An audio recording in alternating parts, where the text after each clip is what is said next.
বিশ্বনবী মেয়েদের সম্পর্কে জানিয়েছেন, নেককার মহিলা আল্লাহর কাছে 4টা গুণ বিশিষ্ট নারী। 1 নম্বরে ইদা নাজারা ইলাইহা সাররাতুহু, যার দিকে স্বামী তাকালে স্বামীকে আনন্দ দেয়। আজ হাজারো মহিলা পরিবারে এটা করে না, এটা মনে করো দুনিয়ার কাজ না, এটা আখিরাতের কাজ। স্বামী বাইরে থেকে যখনই আসবে আপনার কথাবার্তা দিয়ে, অভ্যর্থনা দিয়ে, ওয়েলকাম দিয়ে, ব্যবহার আচার দিয়ে, খেদমত দিয়ে, যেভাবেই হোক তার মনটা তরুতাজা করা লাগবে। নবীজি বলেছেন, কোন মহিলা যদি স্বামীকে আনন্দ দিতে গিয়ে, হাসি খুশি করতে গিয়ে দাঁত বের করে ফেলে, যেই কয়টা দাঁত তার স্বামী দেখে আনন্দ পাবে ওই কয়টা সওয়াব পাবে। ওরা দাঁত দেখায় স্বামী বাদ দিয়ে বিআইকে, দোলা ভাইকে, কথা বলে না কেন? ওয়াইদা গাবা আনহা হাফিজাতুহু, 2 নম্বরে ওই মহিলার জন্য জান্নাতের 8টা দরজা খোলা থাকবে। যেই মহিলার স্বামী বাড়ি থেকে চলে গেলে, অনুপস্থিত থাকলে সে তার নিজের ইজ্জত আবরু সম্ভ্রমকে হেফাজত করে রাখে। কত মহিলার স্বামী বাড়ি থেকে চলে যেতে দেরিও মনে হয় যে ঈদ বেঁধে গেছে ওর। বলেন, পরকীয়া প্রেমে যারা লিপ্ত, মেয়েদের অভ্যাস একটা আছে জন্মগত ভাবে, ওরা যদি একবার কোন জিনিসের শান্তি পেয়ে যায়, জীবন চলে গেলে ওই জায়গা ছাড়তে চায় না। এটা শুধু দোষ ওদের একা না, হযরত আদম আলাইহিস সালামের স্ত্রী থেকে শুরু। জান্নাতে যখন ছিল, শয়তান যে মেন গেটে বলছিল, আকাসামাহুমা ইন্নী লাকুমা লামিনান নাসিহিন, আমরা আল্লাহর নামে কসম দিয়ে বলছি আমি তোমাদের হিতাকাঙ্ক্ষী। গোপন ভিত্তিতে সংবাদ পেয়েছি যে আল্লাহ তোমাদেরকে আরামের শান্তির জায়গায় বেশি দিন রাখবে না, তোমাদের তাড়িয়ে দেবে। হযরত হাওয়া আলাইহিস সালাম আগে পেছনে চিন্তা না করে মনে করলেন, কি এত বড় আরামের জায়গায় থাকতে পারবো না, মানে বলছে কি করা লাগবে তাই বলেন, যা করা লাগে আরামের জায়গায় থাকতে আমি তাই করব। শয়তানের জন্য টার্গেট নিয়েছিল মহিলাকে, কাকে? বলেন বলেন। মেয়েদের চক্রান্ত যে কত ভয়ঙ্কর, জান্নাত থেকে পর্যন্ত আমাদের চলে আসা লেগেছে। 15.5 বছরে মেয়ে লোকের চক্রান্ত আপনি দেখতে পেলেন না? একবার কোন রকমের চেয়ারে বসার পর যে শান্তি পেয়ে গেছে, দুনিয়ার সব মানুষ মারা যাক, চেয়ার আমার চাই। মাঝে মাঝে দেখতাম এই কথা বলতো, নির্বাচন হয় হোক না হয় না হোক আমি ক্ষমতা চাই। এটা শয়তানের কথা। কার কথা? মেয়েরা, আপনি স্বামী বাইরে গেলে যে অনুপস্থিত স্বামী, আন্দাজে যার তার মোবাইলে কল দিয়ে এই যে শাবনূরের কণ্ঠে কথা বলেন, আপনি যতক্ষণ পরপুরুষের সাথে কথায় লিপ্ত থাকবেন আপনার কবিরা গুনাহ উঠতে থাকবে। মেয়েরা মোবাইলে কোন আওয়াজে কোন সিস্টেমে কথা বলবে আল্লাহ তাও জানিয়েছেন। সূরা আহজাবের 32 নম্বর আয়াত, ইয়া নিসান নাবিয়্যি লাস্তুন্না কা আহাদিম মিনান নিসাই ইনিত্তাকাইতুন্না ফালা তাখদাউনা বিল কওলি। আল্লাহ পাক বলেন, হে নবীর স্ত্রীরা, পর্দার আড়াল থেকে যদি কথা বলতে যান, কথা বলবেন সত্য কথা, কিন্তু ভাষা করবেন দুঃখ সুখ, গরম দিয়ে কথা বলবেন। যার সাথে কথা বলছেন ওনার মনের ভেতরে যদি শয়তান কোনো কিছু ওয়াসওয়াসা দেয়, ওইটা আর কাজে লাগবে না। আপনি মোবাইলে কথা বলতে হলে প্রথমে সালাম দিয়ে জিজ্ঞাসা করে, যদি স্বামী কোথায়, বলে স্বামী আছে বাথরুমে, অন্য জায়গায়। কি কি দরকার এমন সাজালো গলায় বলবেন। যদি পরপুরুষ হয়, ওর মনের ভেতরে শয়তান মুখী ঝুঁকি দিয়ে ওর সঙ্গে সঙ্গে পাঠিয়ে যাবে। মনে মনে ভাববে, আল্লাহ এ কি মহিলা না আজরাইল। আর যদি শাবনূরের কণ্ঠে আপনি শুরু করেন আলাপ, মনে করবে কাজ হচ্ছে। 1 দিন 2 দিন 5 দিন পরে দেখবেন 2 সন্তান ফেলে দিয়ে উনি আল্লাহর রাস্তায় পালিয়েছে। এই জন্য স্বামী যখন বাড়ি থাকে না, স্বামীর সন্তান, স্বামীর সম্পদ, স্বামীর ইজ্জত আবরু হেফাজত করে রাখা নেককার মহিলার গুণ। 3 নাম্বার, ওয়াতুইনু আলা দীনি যাওজাতিহা, যখন স্বামী বাইরে থেকে দ্বীনের কাজ কারবার করার জন্য থাকবে, তখন তাকে আপনি ছাড় দেবেন, সাহায্য করবেন, সহযোগিতা করবেন, উৎসাহ দেবেন। তো অধিকাংশ মহিলারা এটাই নেই। দিনের কাজে, মানবতার কাজে, 10টা মানুষের কর্মসংস্থান তৈরি করার জন্য স্বামী কাজ করছে, আপনি তার উৎসাহ দেবেন। আরো কথা বলে দেখেন, একটা মসজিদ বানিয়ে দিলে কয়জন মানুষ নামাজ পড়বে? নাই 2000। কথা বলে না কেন? একটা রাস্তা যদি কেউ সংস্কার করে দেয়, একটা ব্রিজ বানিয়ে দেয়, লক্ষ লক্ষ মানুষ রাস্তায় হাঁটবে। 1000 মসজিদ বানানোর চাইতে একটা ব্রিজ কালভার্ট সংস্কার করা আল্লাহর কাছে দামি। এরকম মানবতার পক্ষে যে কাজগুলো, মানবতাকে সাহায্য করার জন্য, আল্লাহর দ্বীন প্রচারের জন্য, কায়েমের জন্য, প্রতিষ্ঠার জন্য যারা কাজ করে বেড়ায়, নেককার স্ত্রীর কর্তব্য হচ্ছে তাকে উৎসাহ দেওয়া, সাহায্য করা। খাদিজাতুল কুবরা এইটাই করেছিলেন নবীর জন্য। এই জন্য আল্লাহ তাকে নিজে সালাম পাঠিয়েছেন। সুবহানাল্লাহ বলতে পারেন না? আপনাকে সালাম দেবে কি করে? আপনি তার বাধা দেন। আপনার স্বামী কি মদ গাঁজা খেয়ে বেড়াচ্ছে? সে তো মানবতার পক্ষে কাজ করছে, 10টা মানুষের কর্মসংস্থান তৈরির জন্য চেষ্টা চালাচ্ছে। সমাজের জন্য কাজ করে যারা, মানবতার জন্য, ইসলামের জন্য, তাদের স্ত্রীরা যেন ছাড় দেয়, সাহায্য করে, উৎসাহ দেয়, এটা নেককার মহিলা। 4 নম্বরে, স্বামী যেটা পছন্দ করে, নেককার হতে চাইলে ওইটা আপনাকে পছন্দ করা লাগবে যদি জায়েজ হয়। আমি সহ যত স্বামী এখানে আছি, প্রতিটি স্বামী আমরা চাই এবং পছন্দ করি মন থেকে। যে কোরআন হাতে নিয়ে বলছি, মন থেকে আমি চাই এবং পছন্দ করি বিয়ের পরে যেন আমার মা বাবা আমার সাথে থাকে। কথা বলে না কেন? 100টার 98টা মহিলা এটা চায় না। হ্যাঁ, নামাজ পড়ে, রোজা রাখে, কালো বোরকা পরে, কিন্তু স্বামীকে মাঝে মাঝে খোঁচায় কি আর কতদিন একসাথে থাকবা, আলাদা হবা না। এই কথাটা শুধু ওই মেয়ে লোকের না, ওই মেয়ে লোককে হাওয়া দিচ্ছে ওই মেয়ে লোকের মা আর বড় বোন। ওখান থেকে শুধু হাওয়া দেয়, আর কতদিন থাকবি একসাথে, আরামে খেতে চাইলে আলাদা হ। এরকম শাশুড়ি আর বড় শালী কার আছে? হাত তোলেন তো। একজন আছে না? কি ইয়ার কি মারা কথা না, ওরা আছে, সত্যি আছে। সম্মানিত মা বোনেরা, আপনি মনে করছেন আমি নামাজ পড়ি, রোজা রাখি, কালো বোরকা পরি, জান্নাত আমি পাবো না? পাবে কি? কে বলেছে আপনি জান্নাত পাবেন? জান্নাতে যেতে হলে আপনার স্বামী যেটা পছন্দ করে ওটা যদি জায়েজ হয়, আল্লাহর কসম আপনার কষ্ট হলেও মেনে নেওয়া লাগবে। এই যে কয়েকদিন আমি গিয়েছিলাম আগে নীলফামারী কিশোরগঞ্জ থানা, একটা বৃদ্ধাশ্রমে ঢুকলাম। কতগুলো মা আর বাবা বসে আছে, তাদের চোখের দিকে তাকালেই মনে হচ্ছে ওরা সন্তানের জন্য বড় দিচ্ছে। কত কষ্ট লাগে একটা সন্তান বড় করতে। যারা বাবা আছে জিজ্ঞাসা করে দেখেন, একটা ছেলে একটা মেয়ের পেছনে 25 বছর 22 বছর শ্রম দেওয়ার পরে তার বিয়ে দেওয়া হয়।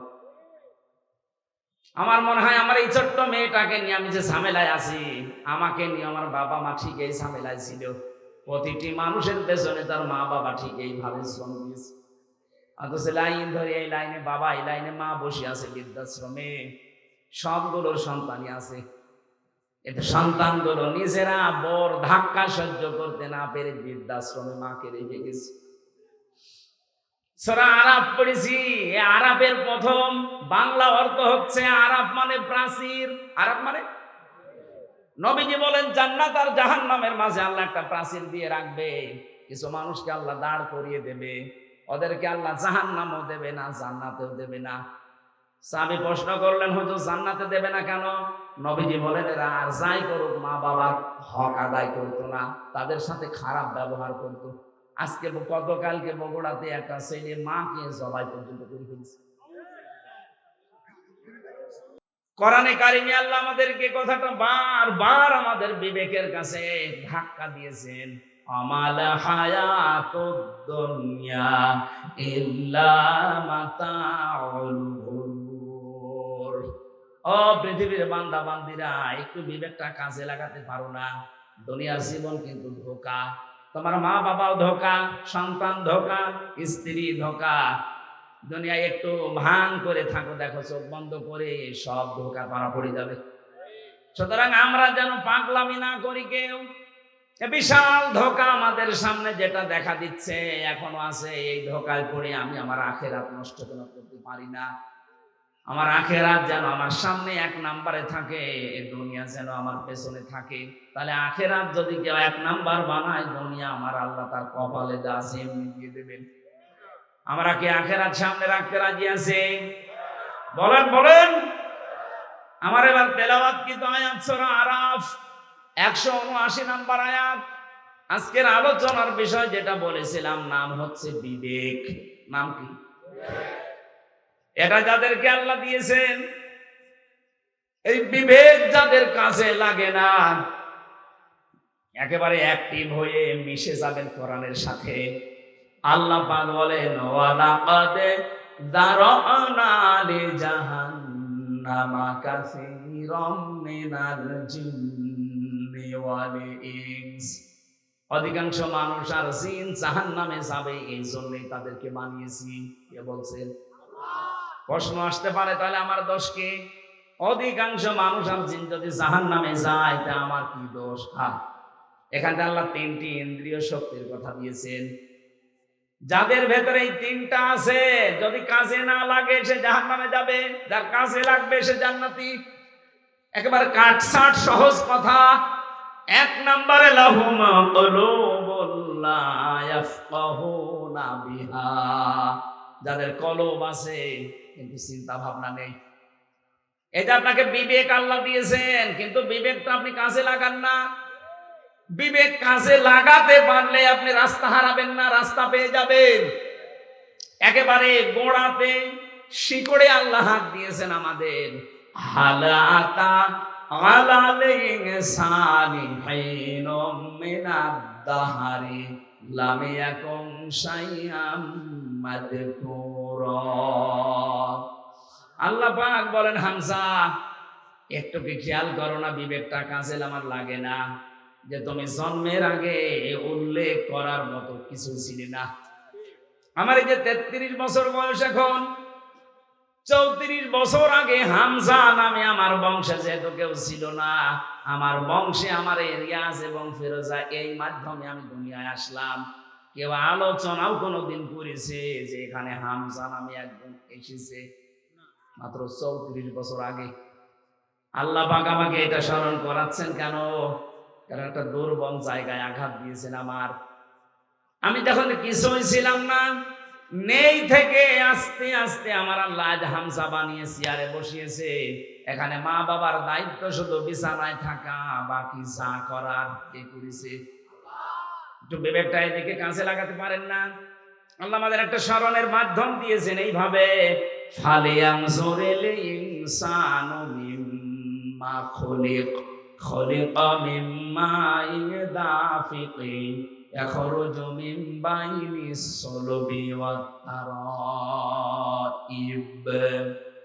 মানুষকে একটু নজর করে দেখে না যে কি দিয়ে তারে বানালাম? বাবার স্ফলিঙ্গ দিয়ে দ্রুত গতিতে বের হয়ে যাওয়া পানিটা দিয়ে, যেটা একবার বের হলে শরীর থেকে গোসল ফরজ হয়ে যায়। যে পানির ছাড়া পৃথিবীর কোন মার্কেটে 4 আনাও দাম নেই। কথা বলে দেখেন, কেউ ফ্রি দিলেও আপনি নেবেন না। এরকম একটা না পাক দুর্গন্ধযুক্ত পানি দিয়ে আল্লাহ আমার অস্তিত্ব আরম্ভ করলেন। আল্লাহ পাক বলেন এই পানিটা যখন মায়ের রেহেমের ভেতরে যায়, বাবার মাকে দিয়ে আমি আল্লাহ এই দুইটা নাপাক পানি এক জায়গায় 4-8টা জিনিস বানাই। চুল, রগ, হাড় আর পর্দা, রক্ত, গোশত, চর্বি আর চামড়া। বিজ্ঞান ভিত্তিক আলোচনায় যখন তাফসীর গুলো আমি মিলিয়েছি দেখেছি এই 4-8টা জিনিস এক। আল্লাহ পাক বলেন মানুষ বানাতে কমপক্ষে 13টা উপাদান লাগে। 13টা বিষয় এক জায়গায় না হলে দুনিয়ায় আপনি আসতে পারবেন না। আসলেও অপূর্ণাঙ্গ হয়ে আসবেন। 4-8টা নয়, আপনার মা আর বাবা দুইজনেরটা নিয়ে বানালেন, বাকি 5টা এখনো 13 হতে কয় লাগে? এই 5টা আমার আল্লাহ নিজের রব নামের কারণে দিয়েছেন। ওয়াজআলা লাকুমুস সামআ ওয়াল আবসারা ওয়াল আফইদা। আল্লাহ বলেন শ্রবণ শক্তি, দর্শন শক্তি, বাক শক্তি, আকেল শক্তি আর ঘ্রাণ শক্তি। এর ভেতরে যদি একটাও তোকে কম দিতাম, দুনিয়ায় আসতে ঠিক কিন্তু অপূর্ণাঙ্গ হয়ে। যদি বাক শক্তি না দিতাম কথা বলতে পারতে না। বিজ্ঞান এখন প্রমাণ করছে কয়েক ইঞ্চি জায়গায় মানুষে কথা বলে, এক একটা কথা তৈরি হতে 27টা ধাক্কা লাগে। কয়টা? আপনি কম্পিউটার ভেড়াবেন, আমি যা দেখিয়ে দিতে পারবো। 27টা স্তর পার করার পর একটা কথা তৈরি হয়। পৃথিবীর কেউ আপনাকে এই কথা বলার যোগ্যতা দেয়নি, দিয়েছে কে? দুঃখজনক হলো সত্য, এই 15.5 বছরে আল্লাহর এই বাক শক্তি জালেমরা কেড়ে নিয়েছিল। ওরা বন্ধ করে দিয়েছিল আমাদের কথা বলার যোগ্যতা। কথা বলে না কেন? কথা তো বলবো আমার মনে যেটা আছে, যেটা বৈধ কথা ওইটা, অথচ আমাদের কণ্ঠনালী চেপে ধরতো। আমরা চাই কিয়ামতের আগে আমাদের এই বাক শক্তি কেউ যেন রুদ্ধ করে দিতে না পারে। কথা বলেন। আমার এই অধিকার আমার আল্লাহ দিয়েছেন, আপনি কেন বন্ধ করলেন? কোরআনে কারিমে আল্লাহ যত বড় বড় রহমতের কথা তিনি জানিয়েছেন, তার ভেতরে 4টার কথা সবচাইতে বেশি জানিয়েছেন। 1 নম্বরে আর রহমানু আল্লামাল কোরআন খলাকাল ইনসানা আল্লামাহুল বায়ান। আল্লাহ পাক বলেন, আমি যে রহমান, আমার দয়া দেখতে চাও, পৃথিবীর সবচাইতে বড় দয়া কোরআনে কারিম তোমাদেরকে দেওয়া। লক্ষ লক্ষ নবী পাঠিয়েছিলাম দুনিয়ায়, কোন নবীকে আমি আল্লাহ কোরআন দেয়নি, তোমাদেরকে দিয়েছি। এটা আমার বড় নিয়ামত। এটাই শুধু না, আমি তোমাদেরকে মানুষ বানিয়েছি। মায়ের পেটের ভেতরে আমি আল্লাহ নিজে তোমাদের মানুষ বানিয়ে শেষ করে দেইনি, কথা বলার যোগ্যতা দিয়েছি। এই যে কথা বলতে পারা কত বড় নিয়ামত। এই আয়াতের ব্যাখ্যায় হাদিস এসেছে, বিশ্বনবী জানিয়েছেন, বিজ্ঞান তো বলেছে 27টা স্তর পার করা লাগে, নবীজি বলেছেন প্রতিটি স্তরে একটা একটা করে আল্লাহর ফেরেশতা বসে আছে। এর কাছে ও, ওর কাছে এ, এর কাছে এ, এভাবে সিরিয়াল আকারে দিতে দিতে সর্বশেষ আমাদের এই মুখের গর্ত দিয়ে একটা কথা আল্লাহ বের করে দেয়। ধাক্কা লাগে কয়টা? 27। বলেন বলেন। আপনাকে যদি এই শক্তিটা আল্লাহ বাক শক্তি না দিত, বাকি 4টা দিত, তাহলে আপনি আসতেন কিন্তু বোবা হয়ে কথা বলতে পারতেন না। আরে ভাই, এইটার জন্য তো কিয়ামত পর্যন্ত সেজদায় পড়ে থাকার কথা। দর্শন শক্তি আল্লাহ আমাদেরকে দিয়েছেন, আলাহুম আ'য়ুনুল লা ইউবসিরুনা বিহা। কি হয়েছে? চোখ দিলাম তোদেরকে, কেন দেখিস না?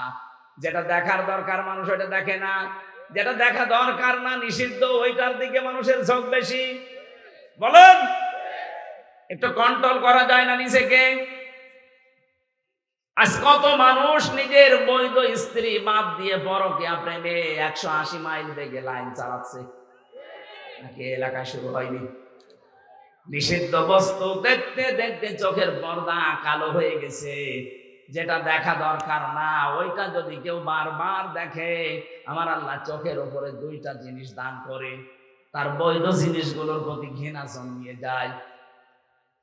সেদিন একজন স্ট্যাটাস দিয়েছিল আমাকে, বলছে আমার বৈধ স্ত্রী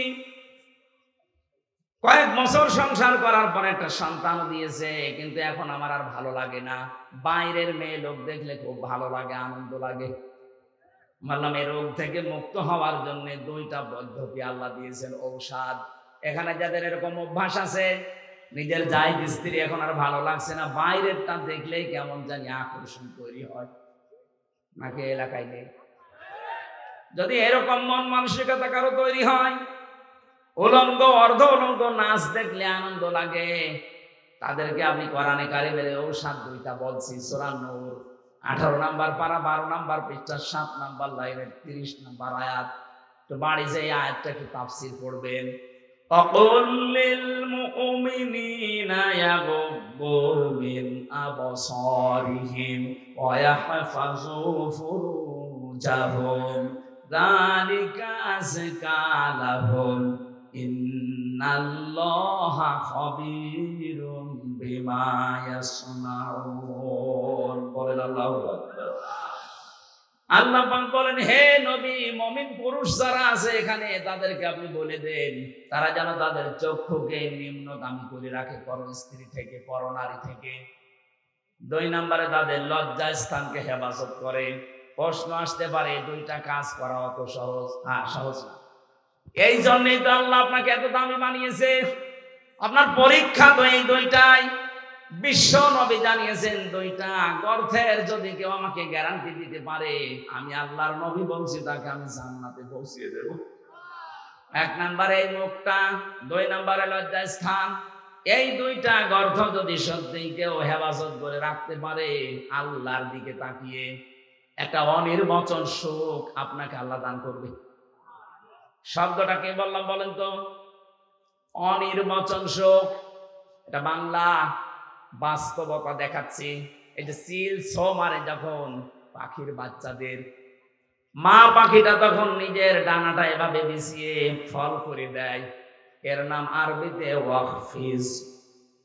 আল্লাহ বলেন ডানা এভাবে ডাউন করার পরে ফল করে দেয়, যখন শার্ট করার পরে যখন ফল করে, তোমরা দেখতে পাও পাখির এই মরগুলো এত মোলায়েম, এত নরম, এত সফট, একটার সাথে আরেকটা যখন মিলে যায়, ডাউন করার পরে যখন ফল করে, এর নিচে বাচ্চাগুলো যে একটা আনন্দ পায়, একটা সুখ পেয়ে যায়, ওদের মনে মনে এই চিন্তা, এই বিশ্বাস তৈরি হয় যে যেখানে আসি এখানে অন্তত দুনিয়ার কেউ ছো মেরে নিয়ে যেতে পারবে না। তখন ওরা কিসির মিসির আওয়াজ দেয়। বাংলাতে এদেরকে বলা হয় অনির্বচন সুখ। আপনি যদি সত্যি আল্লাহর ভয়ে আজকে আপনার এই চোখের যে গোনা আছে এটা বন্ধ করে দিতে পারেন, আপনার হৃদয়ের ভেতরে আল্লাহ আলাদা ভাবে একটা সুখ নিজে দান করবেন।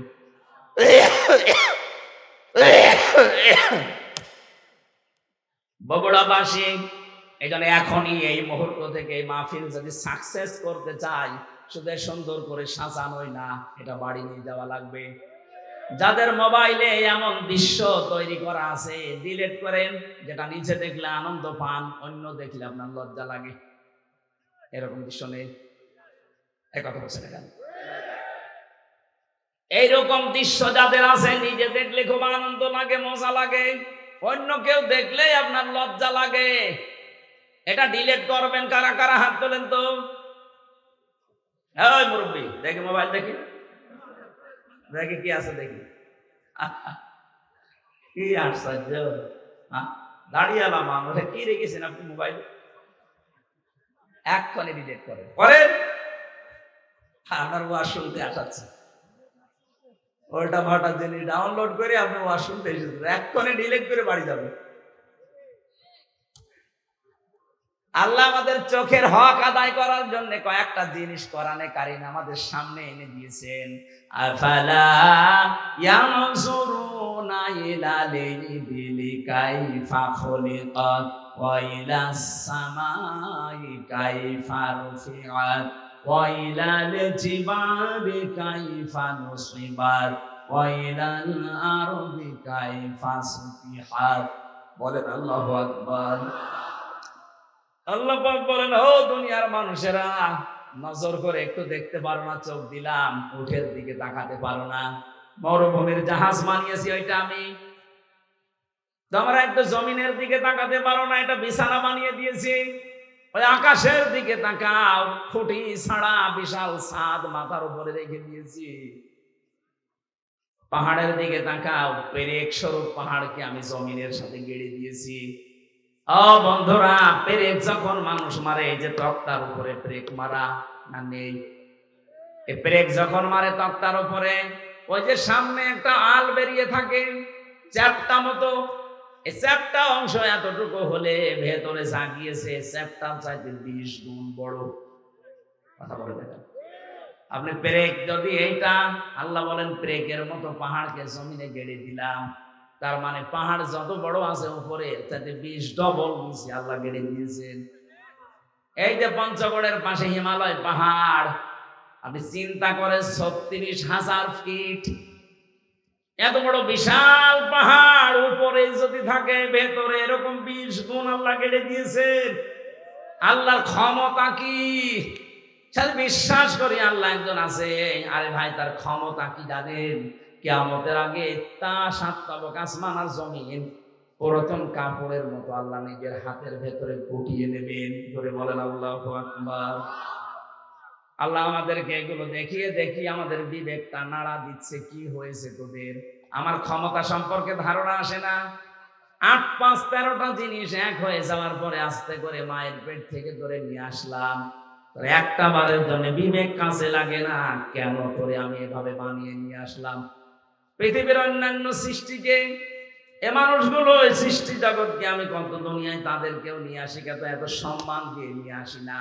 শুধু আশরাফুল মাখলুকাত হিসাবে তোদেরকে আমি এত সম্মান দিয়ে দুনিয়ায় নিয়ে আসি।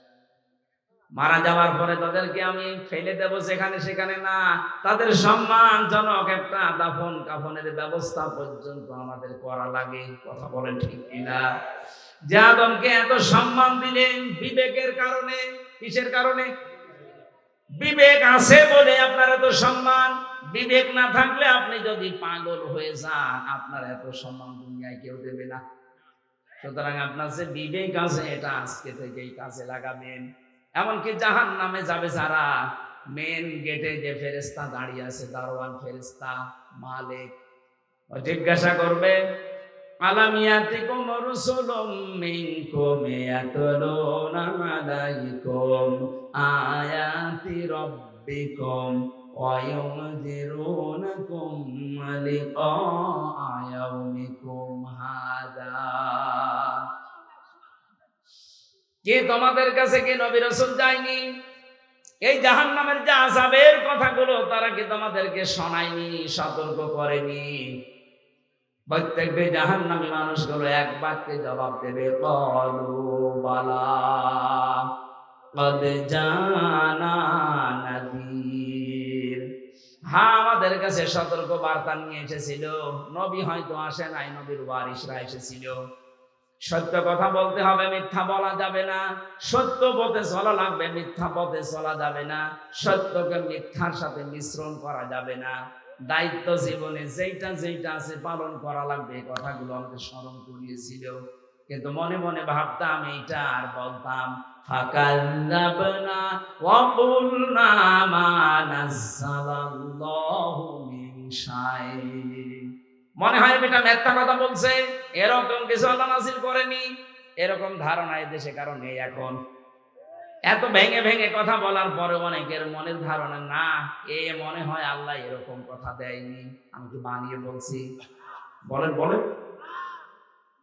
তখন ওরা এক বাক্যে জাহান্নামের ফেরেশতা দারোয়ানের কাছে বলবে, লাউ কুন্না নাসমাউ আও নাকিলু মা কুন্না ফি আসহাবিস সাঈর। আমরা যদি ওই জামানায় কথাগুলো শুনতাম জীবিত অবস্থায়, আর যদি বিবেক কাজে লাগাতাম, তাহলে আজকে জাহান্নামে আমাদের আশা লাগতো না। বগুড়াবাসী, বিবেক যাদের আছে এখনো কিন্তু কাজে লাগান, হয়তো জাহান্নামী হয়ে যাবেন। ওরা দুনিয়াতে দিন কায়েমের জন্য চেষ্টা করবে। সুতরাং আপনার জীবনের মেন টার্গেট বানাবেন আল্লাহর দিনকে করে জমিনে কায়েম করা যায়। সে যেভাবেই হোক, পদ্ধতি যদি এই দুনিয়াতে আল্লাহর পাঠানো সিস্টেমের বাইরে যায়, ওই পদ্ধতি মানা যাবে না, যেটা জিএমবিরা করে না। ইসলাম কোনদিন এই পৃথিবীতে জঙ্গিবাদ, সন্ত্রাসী, বোমা হামলা এটা সমর্থন করে নাই, করবেও না। এই পৃথিবীর ময়দান শান্ত রাখার জন্য আল্লাহর যে নিয়ম আছে, রাসূলের দেখানো যে পদ্ধতি আছে, এইটা অ্যাপ্লাই করে যদি কিয়ামত পর্যন্ত লাগে, দিন কায়েম না হয়, আপনার অসুবিধা নেই। আপনি চেষ্টা করার কারণে বেতন পেয়ে যাবেন। কথা বলে না কেন? আমাদের চেষ্টা থাকা লাগবে কি করে আলা আলাহুল খালকু আলাম, এই জমিন আল্লাহ বানিয়েছে, কি করে আল্লাহর জমিনে আল্লাহর দিন এখানে দাঁড় করানো যায়। এটা আমি করতে পারলে ভালো, না করতে পারলেও আমার লস নেই। আমার বিকাল 5টা মানে জীবনের শেষ দিনে আল্লাহ আমাকে বেতন দিয়ে দেবে, আর আমার বেতনের নাম জান্নাত। বেতনের নাম কি? এজন্য আমাদের বিবেকটা আজকে আমাদের কাজে লাগানোর সময়। দুনিয়াতে যাদের বিবেক কাজে লাগে না, কোরআনের ভাষায় সূরা আনফাল 22 নম্বর আয়াত, ইন্না শাররাদ দাওয়াবি ইনদাল্লাহি সুম্মুল বুকুমুল্লাযীনা লা ইয়াকিলুন। দুনিয়াতে যাদের বিবেক কাজে লাগে না, আল্লাহ বলেন, হে নবী, ওদেরকে মানুষের মতো দেখতে মনে হলো, জানোয়ারের চাইতে খারাপ। আমি বারবার বলছি কেন শব্দটা, কারণ 15.5 বছরে যারা ছিল একটারও বিবেক কাজে লাগে নাই। আপনার যদি বিবেক ন্যূনতম কাজে লাগতো, বিনা ভোটের এমপি হয়ে আপনি ভোট ফলাতে পারতেন না? আপনার লজ্জা করতো না? জনগণ আমাকে নির্বাচিত করে না, আমি পরিচয় দিই করে যে আমি এমপি। আপনার বিবেক কোথায় গিয়েছিল? কুকুরে পোশাক করেছিল বিবেকে। সারা দুনিয়া ধিক্কার দিয়েছে 15.5 বছর, এরপরও মাটি কামড়িয়ে সিয়াব ধরে পড়িয়াছে। আল্লাহ এত বড় লাথি দিয়েছে, এখন আদালতে নিতে গেল দেখি লাথি খাই। কয়েকদিন আগে ইনু একটা লাথি খেয়েছে না? শুধু ওরে না, যারা জালেম ছিল প্রত্যেককে লাথি দেওয়া দরকার। এগুলো তো দুনিয়ার লাথি, আখেরাতের লাথি পড়িয়াছে। ফেরেশতারা ওদেরকে ভোট বলের মতো পিটাবে। জালেম আমরা কোনোদিন যেন না হয়ে যায়। আলাহুম আযানুল্লাহ ইয়াসমাউনা বিহা, যেগুলো শোনার তোমরা শোনো না। কি হয়েছে? কান দিলাম, শুনতে চাও না কেন? উলাইকা কালানাম, এই 3টি ইন্দ্রিয় শক্তি যাদের দিলাম, যারা কাজে লাগায় না, এই মানুষগুলো জানোয়ার। কে বলছে? বলেন বলেন।